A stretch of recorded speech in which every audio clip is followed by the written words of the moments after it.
48 minutos pasaron de las 8 de la mañana y antes de terminar el primer bloque decíamos, ¿no? Ayer fue el Día del Periodista y por eso estamos aquí en el estudio con Juan y con Flor. ¿Cómo están? Bienvenidos, ahí está. Bienvenidos. Y gracias por venir. Se levantaron, bueno, tempranito.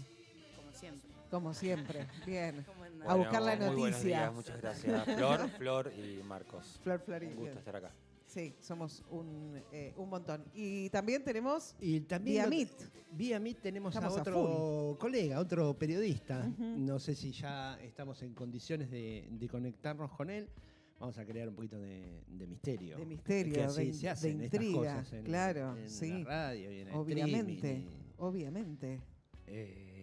Sí, porque bueno, se acabó el misterio, porque con quien estamos tratando de comunicarnos es Mario Santucho, él es director de la revista Crisis, tiene obviamente un apellido que es emblemático en la historia política argentina, que nos remonta invariablemente a los años 70, es hijo justamente de Mario Roberto Santucho, dirigente del ERP, de esa organización armada.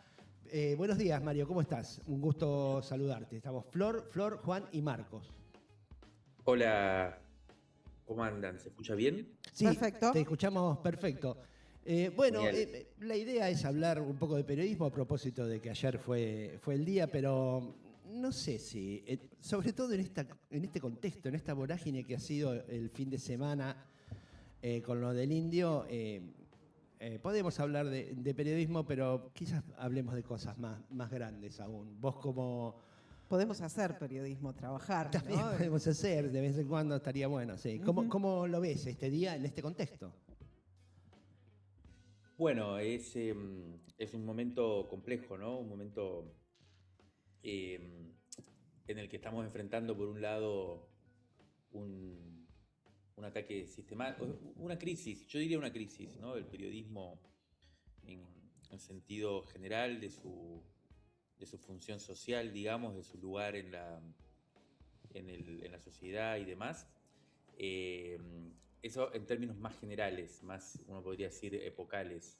Sí. Es un momento también complejo porque estamos viviendo en el marco de un gobierno que hace del odio al periodismo una de sus banderas, y eso yo creo que de alguna manera convierte a la profesión o al ejercicio del periodismo en una acción de riesgo, en una tarea de riesgo, ¿no? Lo vemos todo el tiempo, incluso en la cobertura de las protestas y demás. Y bueno, y estamos también viviendo un momento que la muerte del indio también lo grafica bien, ¿no? Lo expresa como una especie de síntoma, que es quizás la falta de horizontes emancipadores, de horizontes, también la falta de, no sé si la falta, ¿no? Por lo menos la pregunta por cómo podemos retomar hoy una perspectiva crítica, creadora. Y la muerte del indio, bueno, uno de los últimos, uno podría decir, héroes en este lío, Sí. nos lleva a esa reflexión, ¿no? A pensar, bueno, cuáles son las famosas canciones nuevas, las banderas que de alguna manera abren una perspectiva posible, ¿no? De emancipación o de transformación social en un momento como este tan crítico, ¿no? Mario, por si a alguien le quedaba alguna duda de que el periodismo es un actor político, indudablemente, dentro de la vida en comunidad, este presidente en sus atropellos y en sus desboques y en todo esto, violencia que lo conocemos, lo subió al ring. Y bueno, y hay que asumir esa parte, ¿no? Me parece como trabajadores de prensa que somos, entender que somos protagonistas políticos y el presidente lo ha dicho y nos ha puesto justamente del otro lado de la frontera. Sí, totalmente. Como bien decís, nosotros viste que tenemos una revista que se llama Crisis, Sí. Y reivindicamos la crisis como un espacio creativo, también como un espacio de oportunidades, como dice. Obviamente es un momento crítico, es un momento complejo, es un momento en el donde se muestra hasta qué punto lo establecido no cumple con las expectativas, uno podría decir, el orden existente eh, está en cuestión, está en riesgo, la inestabilidad, digamos, se impone.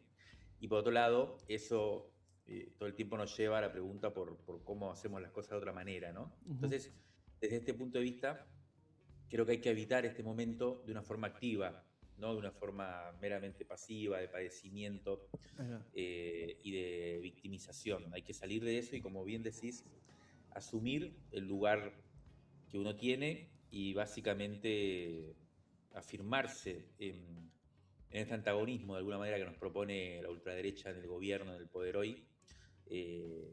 Y eso, pero eso de vuelta implica cómo hacer para no ser conservadores tampoco, ¿no? Para no terminar defendiendo cuestiones que de alguna manera creo que es verdad que están en cuestión, ¿no? Formas de ejercer el periodismo, valores también que de alguna manera han constituido al orden existente hasta ahora y que ha generado un malestar grande en mucha gente. Y, digamos, la capacidad que ha tenido la ultraderecha, que ha tenido el gobierno libertario, es el de sintonizar con ese malestar, ¿no? Y politizarlo y ponerle nombre, y uno de los nombres, así como es el odio a los derechos humanos, así como es el odio al feminismo, así como es el odio a la ideología, uno podría decir, o a las nociones de la justicia social, es también el odio hacia el periodismo, ¿no? Entonces, la pregunta para nosotros tiene que ser cómo asumir ese lugar de manera activa y también de manera creativa, ¿no? Entonces acá es donde empieza a entrar como nos pone el desafío de pensar cómo rehacemos, cómo relanzamos al periodismo como, yo diría, básicamente con dos funciones fundamentales, con dos ejes o desafíos principales. Uno, cómo se produce verdad en una sociedad como la actual, signada por el fake, ¿no? Por la fake, por la idea esta de que cualquiera tiene su verdad, la individualización extrema, ¿no? El consumo también de la información aceleradísimo, la primacía del entretenimiento por sobre el conocimiento. Bueno, todos fenómenos que lo que hacen es dejar una pregunta muy fuerte sobre qué es la verdad hoy, si existe la verdad. Bueno, eso es un desafío enorme para quienes tienen como tarea informar, y no solo informar, sino producir verdad, que no es lo mismo, ¿no? Sí. Por un lado. Y por otro lado, y muy relacionado con esto, la verdad siempre es, de alguna manera, la crítica de lo que el poder pretende, ¿no? Entonces, también hay una gran pregunta en cómo recuperar esa función disruptiva, esa función de poner en cuestión las nociones establecidas que parecen inexorables, digamos. Y ahí entonces, para terminar volviendo a tu pregunta, hay que recuperar la idea de que el periodismo es una tarea política, pero hay que pensar qué es la política, ¿no? Yo creo que es precisamente esto.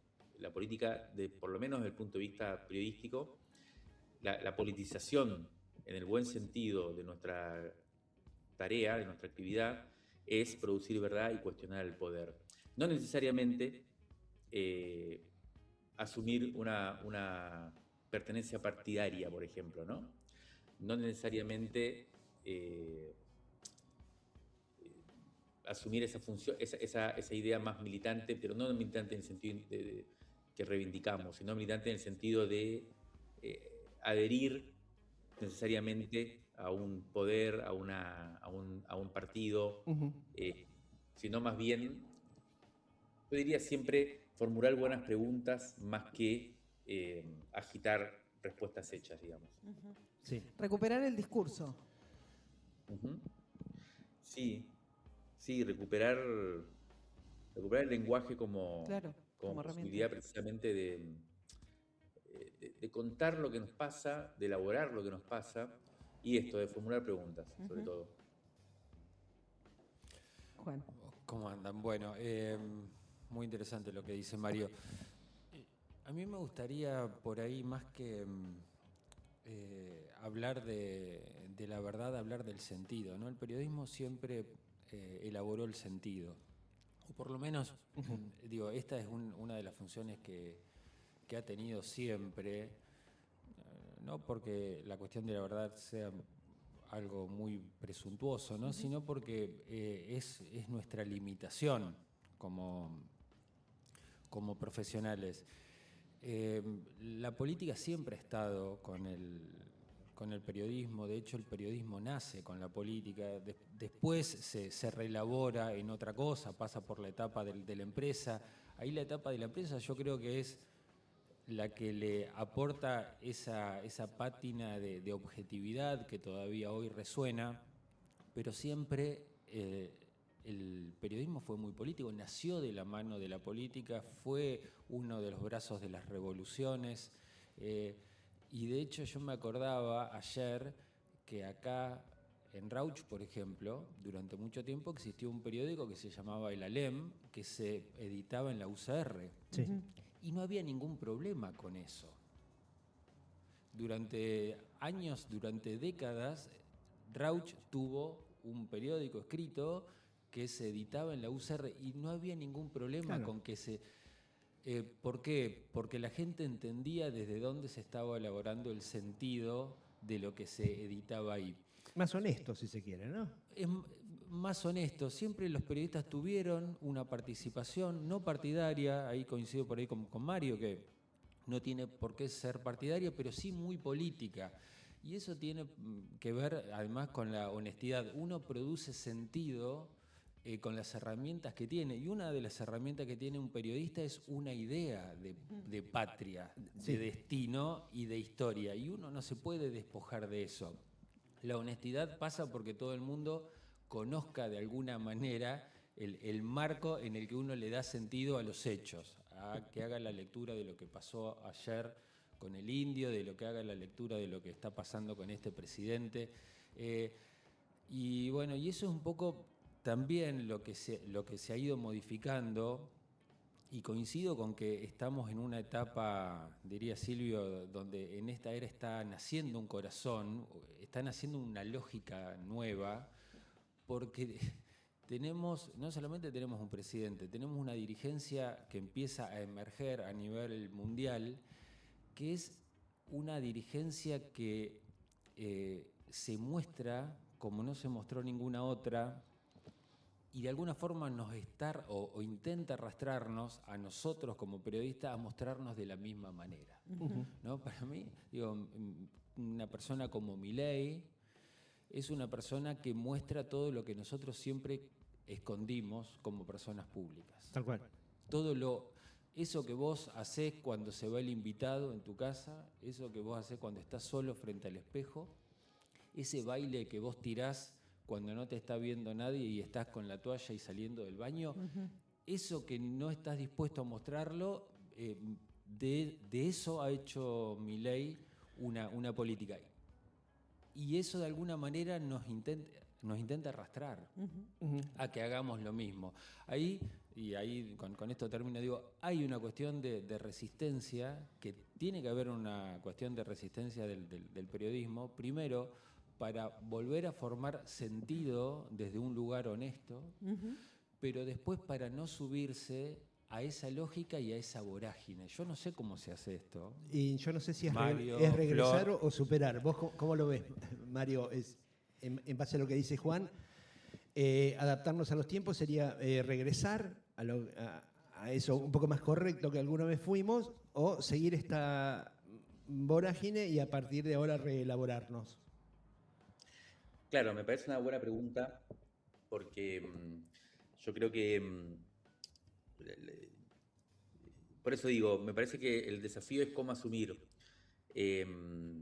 estos grandes problemas que tenemos, asumiendo que venimos de un momento, o sea, que la crisis no es simplemente desde que asumió Milei o desde que la ultraderecha tomó la palabra con tanta fuerza, digamos, ¿no? Más bien es la consecuencia, el ascenso de un tipo de gobernabilidad o un tipo de narrativa como la de la ultraderecha, ¿no? Ellos son un síntoma, creo yo, también de ese proceso de crisis que es el orden existente previo, el neoliberalismo, incluso las lógicas progresistas, digamos, ¿no? De intentar construir un tipo de narrativa, un tipo de orden simbólico, un tipo de sentido que creo yo, no lograba poner en juego instancias o horizontes de emancipación reales, digamos, o profundos o estructurales, en donde estuvieran en juego imágenes de felicidad distintas, ¿no?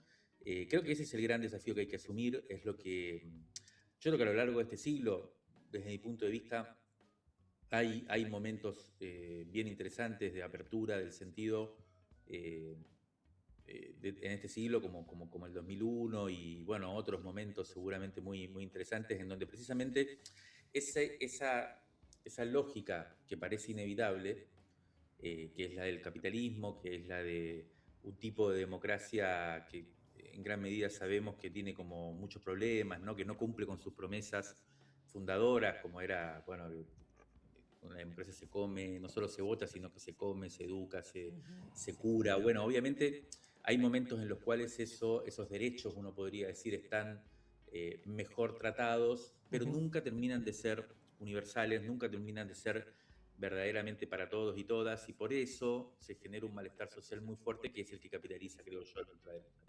Entonces, la confrontación contra eso que claramente vemos como hoy, uno podría decir como un enemigo, digamos, ¿no?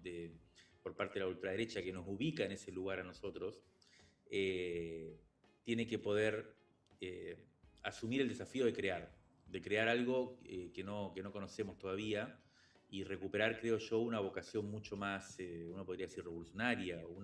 Ese en todo caso, espíritu fundacional también del periodismo, que el problema yo creo que no es tanto que tenía una bandera política tan clara en ese sentido, en sus momentos, digamos, fundacionales, sino que tenía este desafío de crear algo, ¿no? En ese caso, en el momento del siglo XIX, cuando surge el periodismo en Argentina, con ese momento Mariano Moreno y todo lo que sabemos, era un espíritu revolucionario, un espíritu de creación, y en ese sentido el periodismo tiene como algo bien interesante para aportar. Yo quisiera recuperar la noción de verdad. Una verdad, obviamente, no es una verdad revelada, no es una verdad inamovible, no es una verdad científica la del periodismo. No es una verdad que se cree definitiva, es una verdad histórica, históricamente determinada y por lo tanto puede cambiar, hay que complejizarla siempre.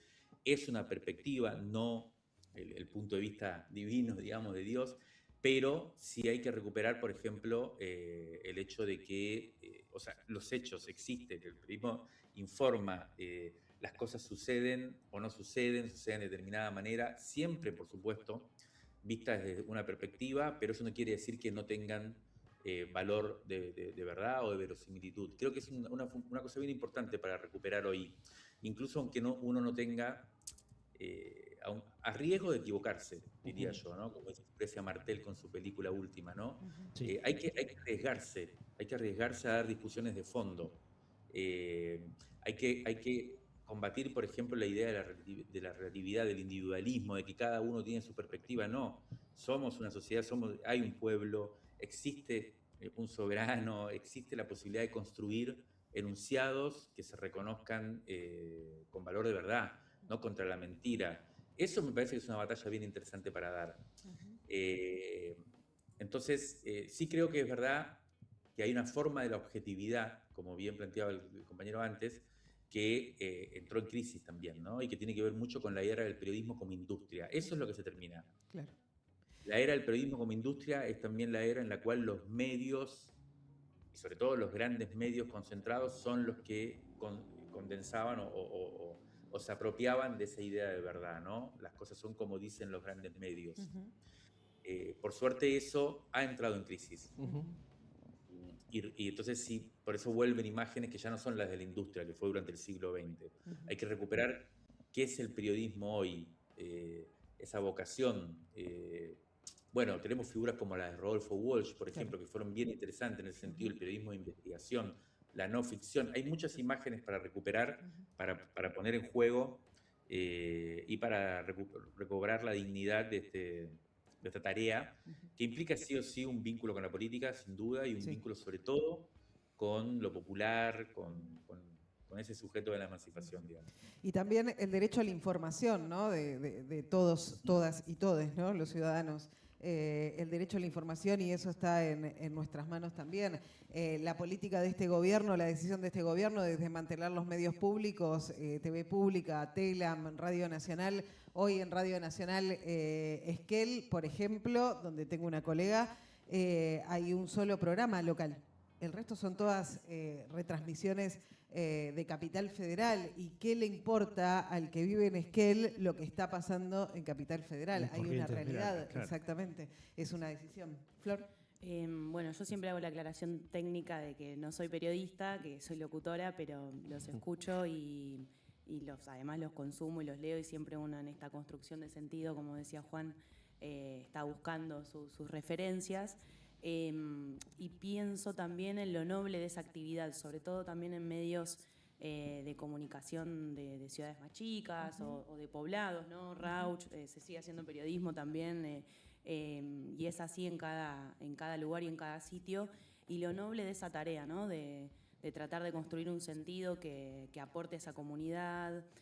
También estuve pensando y me estaba resonando mucho en estos días esa frase de no odiamos lo suficiente a los periodistas, que obviamente tiene un sentido y es el de amedrentar, pero pensaba en la tarea que también se les pone de pronto en el horizonte, de tener que solucionar quizás algo o de tratar en esa construcción de sentido, tratar de abordar problemáticas que son parte de una realidad que es a veces difícil de contar y tiene estas cosas. Nunca es buena publicidad para un gobierno que haya realidades difíciles, digamos, y ahí creo que, bueno, el palo para la tarea, porque, bueno, la realidad tiene eso, luces y sombras. Compleja. Es compleja. Y la labor es desentrañar complejidades, ¿no? Claro. Totalmente, sí, sí. Y bueno, entiendo también que moleste mucho y tenga esa opinión, como nunca la hemos escuchado, pero bueno, creo que hay un buen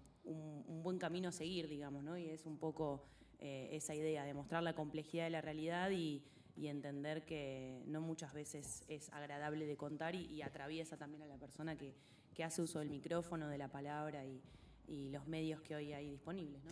Es que además quienes formamos parte de medios autogestivos y que, bueno, el pluriempleo es algo, moneda corriente, lo viene siendo para nosotros hace mucho. O sea, nosotros nos tenemos que remontar por lo menos 10 años atrás de un periodismo en crisis desde lo económico, desde los derechos.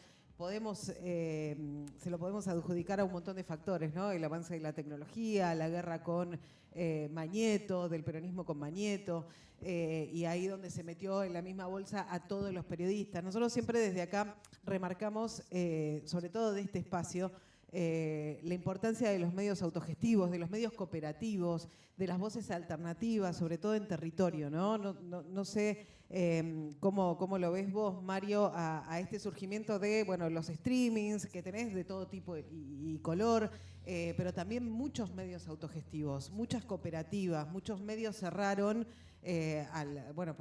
por costo. Bueno, los empresarios siempre están en crisis, o sea, eso no es algo, no es algo nuevo. Los el surgimiento de revistas como claro, Anfibia, Panamá. Exactamente. ¿Cómo ves vos esto, ¿no? El surgimiento de otras formas de comunicar? No, me parece muy interesante, pero a su vez también complejo, ¿no? Sí. Como bien decían, ahí estoy totalmente de acuerdo, que el momento que se viene, el momento que estamos viviendo, tiene estas complejidades y tiene estas ambigüedades, estas ambivalencias sobre todo, ¿no? Yo creo que la multiplicación de perspectivas y de lugares de enunciación, de puntos de enunciación, de espacios de donde se toma la palabra, ¿no? Y la imagen es clave. Es, creo yo, la vía de la democratización real, ¿no? De la comunicación. Ese espíritu original de la famosa ley de medios, ¿no? Que había surgido precisamente desde estos espacios, con esa idea de democratizar la palabra, ¿no? De desarmar la concentración mediática, ¿no? El hecho de que haya 2, 3, 5 espacios centrales, que en general siempre son porteños, ¿no? Siempre se centralizan en ese punto también. Y por eso digo de recuperar esa idea de una politicidad que tenga que ver con esto, con una democratización real, ¿no? La multiplicación, la horizontalidad, digamos, ¿no? la recuperación de la palabra por parte de la sociedad, ¿no? Y no tanto, en ese sentido, la lógica más polar, incluso, o concentradora, incluso cuando descentralización, incluso cuando haya perspectivas tan polarizadas, digamos, ¿no? Como terminó siendo de alguna manera la ley de medios, que era más bien construir espacios en espejo con los grandes medios de comunicación, pero de nuestro lado, estatales y demás, ¿no? Sí. Por supuesto que eso tiene su sentido también, pero creo que el punto al cual, y es lo interesante también en el momento de crisis, ¿no? La posibilidad de hacer las cosas de otra manera, no simplemente hacer las cosas tal y como nos plantea de alguna forma el sistema, pero con nuestra opinión, ¿no? Con nuestra propia ideología, sino hacer las cosas de otra manera, la forma de producción misma que sea distinta. Y yo creo que ese es el horizonte. Y creo que es verdad que el despliegue tecnológico es paradójico, porque por un lado parecería favorecer esta multiplicación de lugares de enunciación, aunque sabemos que eso tiene esa promesa tiene su propia trampa, digamos, Sí. ¿no? Porque efectivamente la concentración es cada vez mayor, Sí. en este caso en manos de las plataformas, ya no de los medios, ¿no? Ujú. ¿no? De las plataformas tecnológicas que se apropian cada vez más de nuestra atención, de nuestra información, de nuestro conocimiento. Y entonces, de alguna manera, la pelea por la democratización cambia de escala, ¿no? Y pasa por otro tipo de desafíos. Ese me parece que es el momento en el que estamos hoy.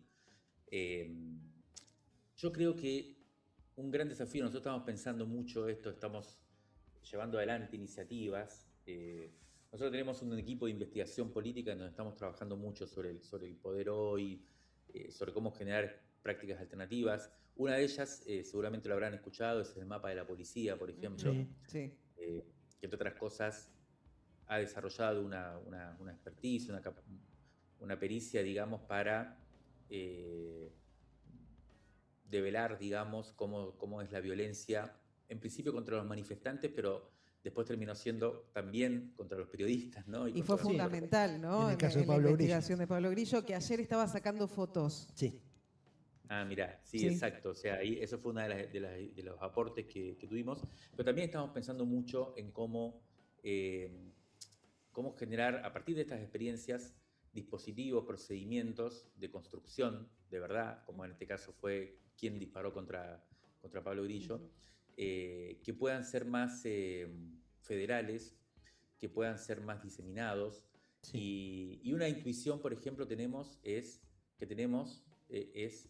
hay que ir un paso más abajo de la noticia. Esto es interesante para pensar el periodismo, por ejemplo, hoy. Y ir al plano de la información.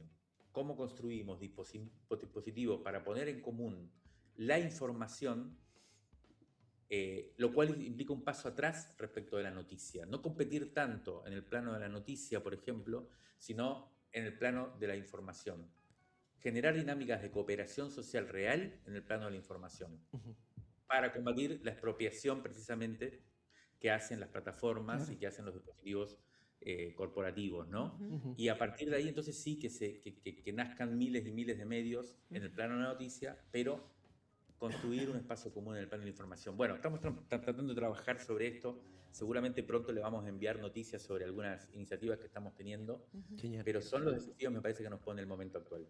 La última por mi parte, Mario, y aprovechando tu tiempo, te escucho y me resuena constantemente a partir de lo que hablas de la democracia, la democratización también de la información, de los medios. Y digo, el periodismo me parece que también se tiene que atrever a hablar de esta vaca sagrada que es la democracia, porque estamos viendo, por un lado, si es que lo limitamos solamente a lo electoralista, que sabemos que no lo es, que la derecha, incluso la extrema derecha, le encontró la vuelta al asunto y pueden llegar al poder a través del voto democrático.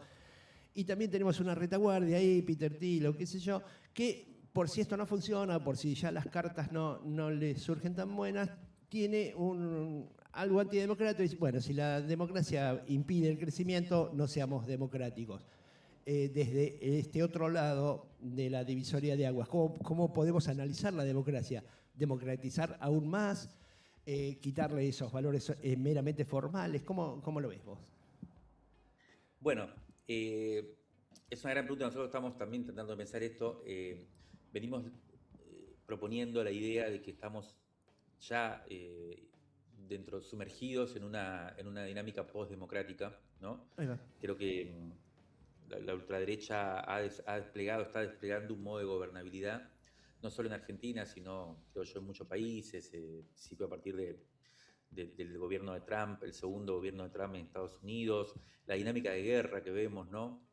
Con tanta claridad en Gaza, pero que se extiende y ya está en las puertas de nuestro continente. Vimos lo que pasó en Venezuela este año, vemos lo que está sucediendo en Cuba, y la amenaza permanente, ¿no? La propia gramática, digamos, política que propone Milei, con esto del odio de los periodistas y todo lo que venimos planteando, es una gramática bélica, no es una gramática ya democrática. Lo que sucedió en octubre del año pasado en las elecciones, con una intervención extorsiva por parte del presidente de Estados Unidos, uno podría decir, del principal representante del imperio hoy, y la influencia que tuvo en el acto democrático, en el acto electoral, digamos, me parece que nos pone frente a una dinámica efectivamente postdemocrática, lo cual nos genera el desafío de pensar entonces qué tipo de herramientas son eficaces en un contexto como este, ¿no? Y de tomar registro, tomar nota de que los modos de reclamo, de movilización, de defensa de nuestro derecho o de promoción de nuestros derechos, que tuvieron eficacia durante el ciclo anterior, que uno podría poner 2001-2023, hoy ya no funcionan de la misma manera. Entonces tenemos que crear nuevos métodos de reclamo, de manifestación, de organización, de construcción de narrativas para ser eficaces en la lucha, creo yo, contra los poderes en esta etapa. Ese es un gran dilema, y por eso yo creo que una cosa a reivindicar es plantear esta idea de democratización en lugar, o sea, la democratización como la dinámica real, la dinámica, el contenido efectivo, uno podría decir esencial, el motor de lo que llamamos democracia, ¿no? Y distinguir en este sentido, cosa que siempre el pensamiento emancipador y el pensamiento crítico ha hecho, que es distinguir la democracia formal con sus procedimientos, que por supuesto son reivindicables también. Claro que queremos votar, claro que preferimos votar a nuestros representantes y no que sean elegidos por los militares, digamos. Claro. Pero si nos quedamos solo con esa dimensión formal de la democracia, no solo que es un problema en el sentido de que es ineficaz, sino que además yo creo que es una trampa también, ¿no? Claro. La democracia es también un modo de dejar afuera la transformación real, ¿no? Lo que en algún momento se llamó la revolución. Nosotros decimos que el nunca más, ese enunciado fundante de nuestro proceso democrático, fue muy interesante cuando dijo nunca más al genocidio, digamos, nunca más al terrorismo de Estado, pero tenía una letra chica que era también nunca más a la revolución, ¿no? Con su teoría de los demonios y demás. Entonces nosotros necesitamos recuperar esa dinámica real, digamos, interesante de la democratización como verbo, que está trabajando, por supuesto, en marcos democráticos de la democracia formal, pero que va más allá, que lo desborda. Y que en general, cuando lo desborda, bueno, la democracia formal impone sus términos para que esa democratización tenga un límite, ¿no? Y es lo que nosotros vimos durante estos años. Cada vez que se quiso, ya no, por ejemplo, redistribuir los ingresos, sino democratizar la riqueza, que no es lo mismo, Sí. hubo un freno muy grande, ¿no?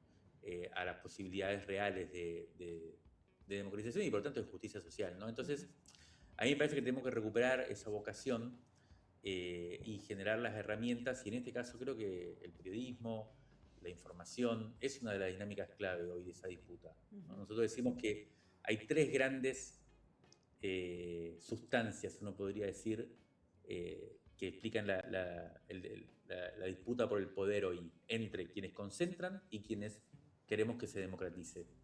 Uno es la riqueza, el dinero; otro es las armas, que la fuerza; y la tercera es la información. La información hoy está en el mismo nivel de importancia que la riqueza y que las armas. Entonces, tener hipótesis, desplegar prácticas efectivas como ustedes, como de democratización de la información, es un aporte muy importante a un proceso social que busque de alguna manera otro modo de vivir y de pensar y de hacer las cosas, ¿no?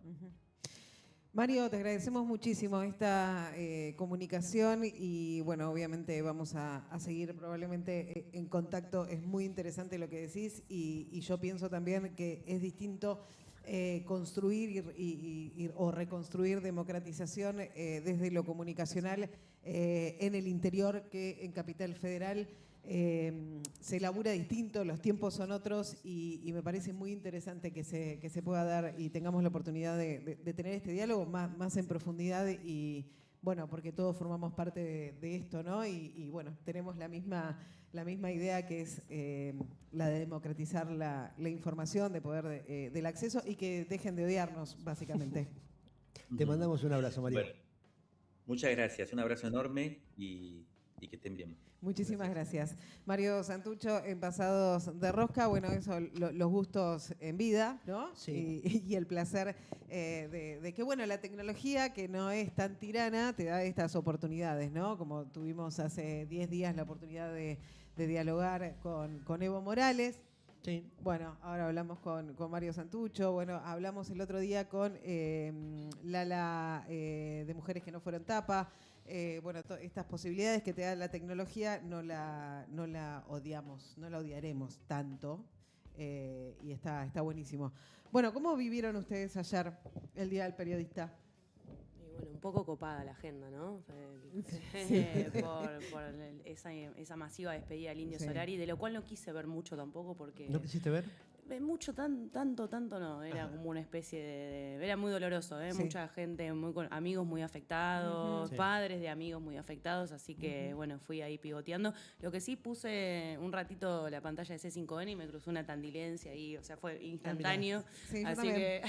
Rizo, ¿cómo es el nombre de pila? No me sale Rizo, fue funcionario. Espera. ¿Esteban?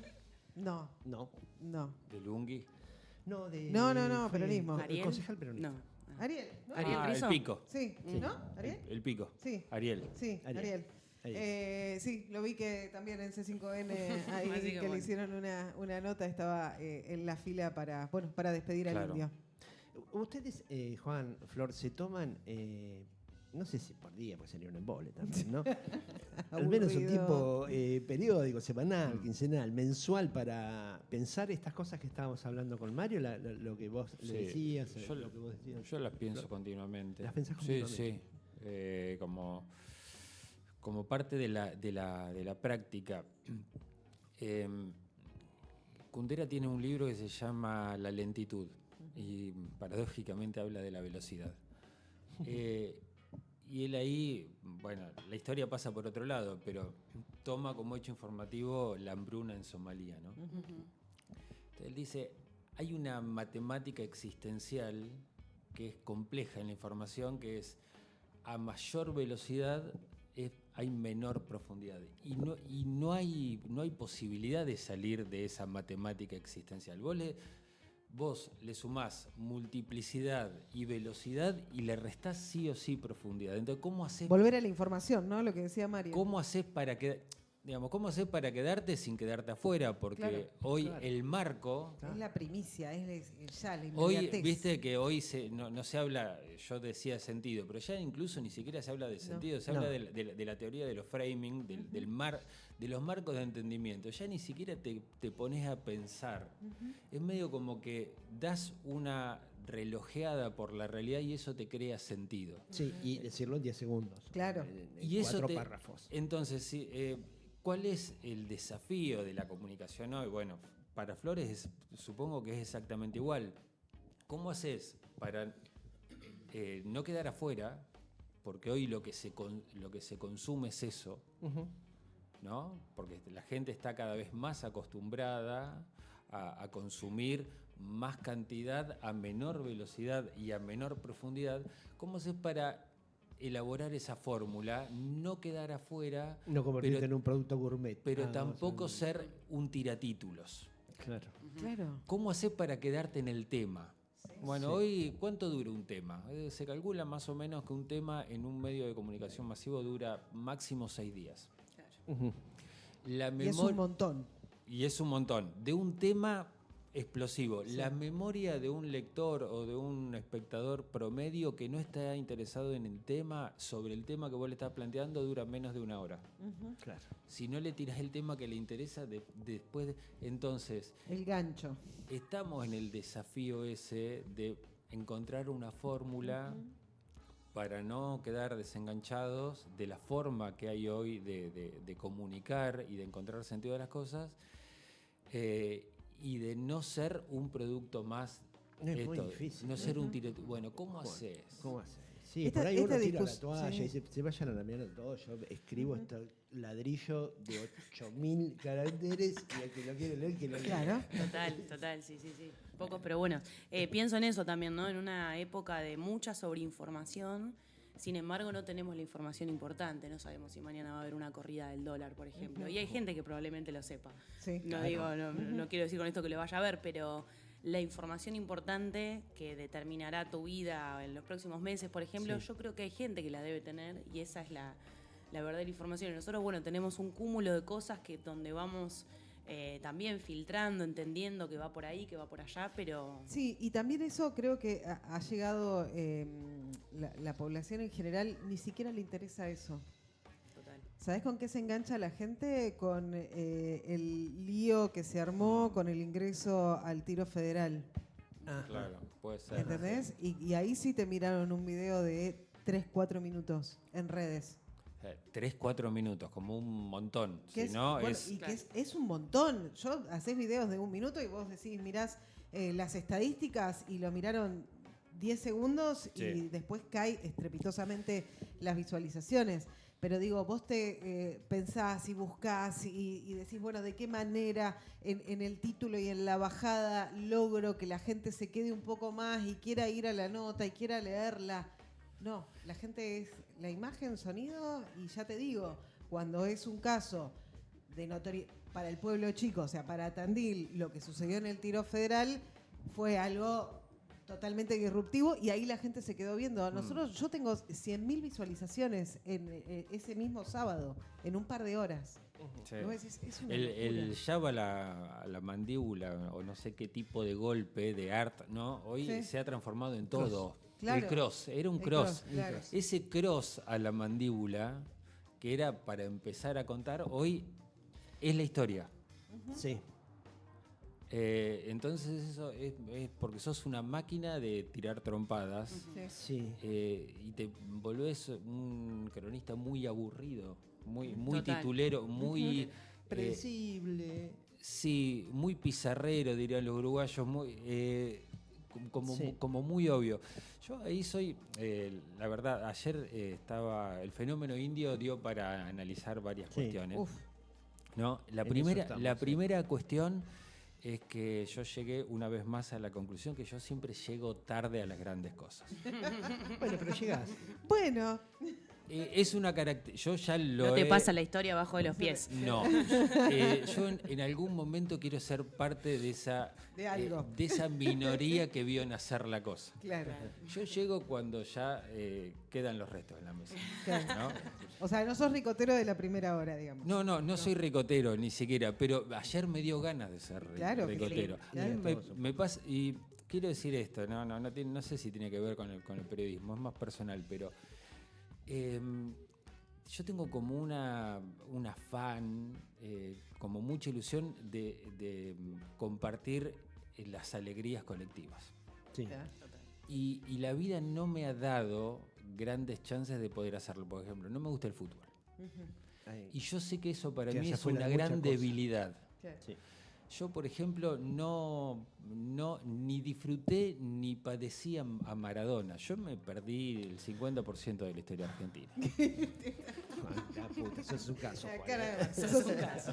Bueno, no voy a decir tengo una alegría de ser parte de una mayoría histórica, no lo voy a revelar ahora. Pero la otra, vamos a dividirlo en tercios si querés. Sí. Dejo el tercio para otra charla, pero el otro tercio es los redonditos. Y yo tuve chance, y eso me genera más indignación, porque fui un gil porque la dejé pasar, porque yo en los 90 estaba para subirme. Claro. Y me gustaba la letra, pero no me gustaba el tipo de música, porque yo no era rockero, yo andaba más por el lado de Silvio, y me la perdí, ¿viste? Pero fuiste al recital cuando tocaron acá, ¿estuviste? Sí, pero fui más para ver el fenómeno Laburando. sociológico. Porque además, bueno, ahí sí se da, pero yo en vivo no entiendo mucho la letra, bueno, o sea, tengo un problema auditivo que preciso como conocer la letra de antemano para ir a un concierto. Sí, nos pasa mucho. Pero bueno, yo digo, qué pena, ¿no? Porque finalmente te perdés lo más importante. Pero a esto iba. Nosotros usamos como periodistas estos fenómenos para reflexionar. Y yo, la verdad es que no tengo mucha expectativa, primero sobre la raza humana, pero tampoco sobre la raza argentina. ¿Por qué te digo esto? Porque a la complejidad y a la enorme cantidad de grises que se da en la realidad, cada vez más, multiplicidad, velocidad, diferencia, nosotros intentamos resolver ese problema con mayor simplicidad. Y ese para mí Es una trampa. es una gran trampa. Entonces, ante la complejidad, bueno o malo, izquierda, derecha, a favor o en contra, está todo bien o está todo mal, amigo, enemigo. Y claro, es más simple porque desde que somos primates nuestra cabeza lo que quiere es ahorrar energía, no quiere complejidad, quiere simpleza. Entonces viene una bonga y te propone simpleza y te enamora. Sí. Y si vos al tipo que tiene un problema, en lugar de ofrecerle una solución, le ofrecés complejidad, te tira a la basura, porque el tipo dice, mirá, yo vengo con esta dolencia al médico. Y el médico me dice, mirá, decime lo que tengo y dame la pastilla y que yo me quiero ir de acá. No me des una cuestión autorreflexiva. Estamos en ese tiempo, Marcos Flores, estamos en ese tiempo donde si nosotros le queremos sumar complejidad para entender mejor los fenómenos, nos pegan una patada en el tujes. La gente quiere Simpleza. la posta. Y la posta, amigos, no existe. La tiene la extrema derecha, la posta. Que en una frase te resuelve problemas que uno, desde la medianía, si se quiere, tarda medio día tan siquiera en plantearlo. No tiene la verdad, pero tiene la posta. Y hoy es más o menos parecido. Sí. Volviendo a esto de analizar el fenómeno del indio pecando ¿Vos eres ricotero? No en todo, pero Lo- sí, lo- yo ah, muy bien. no me lo perdí tanto como vos, digamos, no lo dejé pasar. Yo dije, acá hay algo este tiene las tres. Claro. Este tiene las tres. Las tres estrellas. Este tiene las tres estrellas. Sí, yo lo envidio mucho por eso. Igual ahí hay tres personajes interesantes que abogan, digamos, por una gran parte de la mitad, digamos.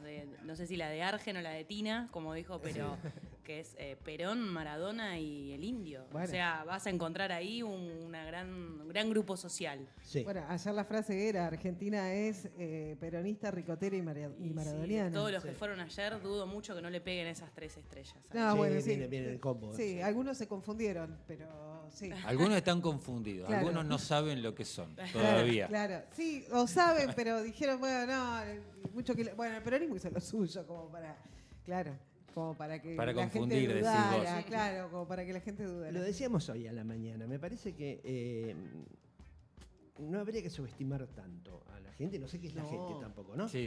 Con esto de decir, bueno, lo tenés que decir todo en 10 segundos. El indio por ahí es una prueba de esto. Con su poesía Sí, abierta. Compleja también. compleja. Sí. Ujú. Pero el tipo nunca dejó de escribir. No escribió hits ni estribillos. Y se lo decía, no se entienden las letras. Y Claro. el tipo siguió por la Sí, suya. y aparentemente se ¿Se entendieron. entendían? Sí, claramente. Aparentemente Sí. se entendieron. Lo grueso se entendió. Esto del amor, el respeto, el que vivir en comunidad. Me parece que se Sí. entendió. Y entonces decís, puta, lo entendió un pibe que a lo mejor leyó 3 libros en su vida, lo entendió el docente, lo entendió el ingeniero, lo entendió el camionero. Todos. Lo entendimos todo, básicamente lo entendimos todo Sí. y el tipo no transó, no la hizo sencilla, no careteó, nada. Entonces capaz, viste, con la información pasa eso. Capaz que tómate tu tiempo, que la gente sabrá en qué momento recurrir a vos. A lo mejor no sos mainstream ni sos el soundtrack de la vida de nadie, pero te tienen ahí como un lugar. Bueno, ahora voy a escuchar Mozart. Ahora voy a leer este tipo, ahora voy a escuchar a este tipo a ver qué me dice en torno a este Sí. problema. Y no sé si te convertís en un producto gourmet, pero a lo mejor habría que plantearse esto si uno quiere masividad, uno quiere ser bastante fiel a lo que considera que es esta profesión. Desconfíen de lo simple, entonces Ahí sería está. como Ahí está. el Mira, consejo. yo te voy a contar, pero me vas a tener que O sea, si escuchar querés entender 5 bien, minutos. claro. Claro, sí. Al 5 principio minutos. fueron los dinosaurios. Sí. Arrancamos desde ahí. Bueno, ¿Eh? Ahí Porque empezó el si no, no